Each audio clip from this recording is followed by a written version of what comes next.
Enhanced input is the standard way to do input since Unreal 5.0. Here's some of the basics.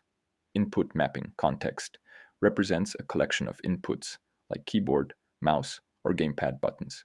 Using IMCs allows you to easily switch between different control schemes, change controls based on context, for example, on foot versus in vehicle, or different input methods across devices, platforms.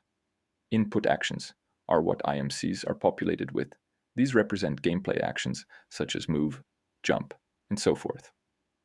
Some of the value types are bool, used for on-off presses, float, used for trigger pressure presses, vector 2, D, two-dimensional inputs like joystick movement, which can control both horizontal and vertical axes.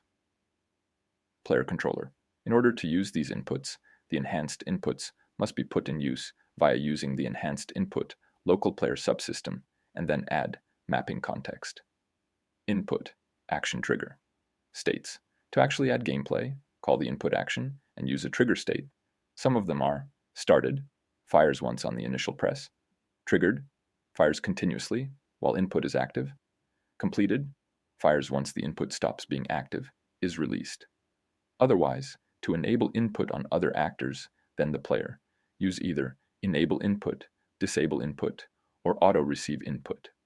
Tune in every 2 weeks for more quick tips and tricks for Unreal Engine 5. Thanks for watching.